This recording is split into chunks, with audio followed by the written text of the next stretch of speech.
മാലിന്യമുക്തം നവകേരളത്തിന്റെ ഭാഗമായി ഇരിട്ടി നഗരസഭയിൽ cleaning drive നടത്തി. ഇരിട്ടി നഗരസഭാ chairman V Vinod Kumar cleaning drive ഉദ്ഘാടനം ചെയ്തു. കളറോഡ് മുതൽ ഊവാപ്പള്ളി വരെയുള്ള റോഡിന്റെ ഇരുവശങ്ങളിലുമാണ് ശുചീകരണം നടത്തിയത്. റോഡരികിലേക്ക് വലിച്ചെറിഞ്ഞ പ്ലാസ്റ്റിക് കവറുകളും കുപ്പികളും മറ്റുമാണ് നീക്കം ചെയ്തത്. ശുചീകരണത്തിൽ നൂറുകണക്കിന് ആളുകൾ പങ്കാളികളായി. അതാത് പ്രദേശത്തെ ജനപ്രതിനിധികളും ഹരിതകർമ്മ സേനാംഗങ്ങളും രാഷ്ട്രീയ പാർട്ടി പ്രതിനിധികളും സന്നദ്ധ പ്രവർത്തകരും നാട്ടുകാരുമാണ് ശുചീകരണത്തിൽ പങ്കെടുത്തത്.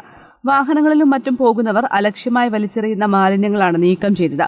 ചാവശ്ശേരി പഴയ പോസ്റ്റ് ഓഫീസ് പരിസരത്ത് വെച്ച് ഇരിട്ടി നഗരസഭാ chairman V Vinod Kumar cleaning drive ഉദ്ഘാടനം ചെയ്തു.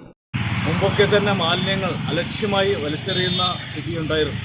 പക്ഷേ കുറേയേറെ ഇത് വലിച്ചെറിയുന്നത് കുറക്കാൻ സാധിക്കുന്ന നിലയിലേക്കുള്ള പ്രവർത്തനങ്ങൾ ഇരിട്ടി നഗരസഭയുടെ ആരോഗ്യ പ്രവർത്തകരുടെ നിരന്തരപരമായിട്ടുള്ള ഇടപെടലിൻ്റെ ഫലമായിട്ട് നടത്താൻ സാധിച്ചിട്ടുണ്ട്. അതിൻ്റെ ഭാഗമായിട്ട് ഇരിട്ടി നഗരസഭ പുതിയ ഭരണസമിതി അധികാരത്തിൽ വന്നതിന് ശേഷം നടത്തുന്ന ആദ്യത്തെ പ്രവർത്തനം എന്ന നിലയിൽ ഇരിട്ടി നഗരസഭ ഇരിട്ടി ടൗൺ മുതൽ കളറോഡ് പാലം വരെയുള്ള പ്രധാനപ്പെട്ട റോഡിൻ്റെ ഇരുവശവും ഇന്ന് വൃത്തിയാക്കാനുള്ള പ്രവർത്തനങ്ങളാണ് ഇവിടെ സംഘടിപ്പിച്ചിട്ടുള്ളത്.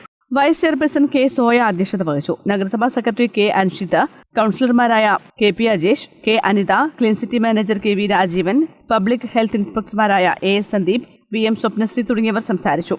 News bureau, Mattannur.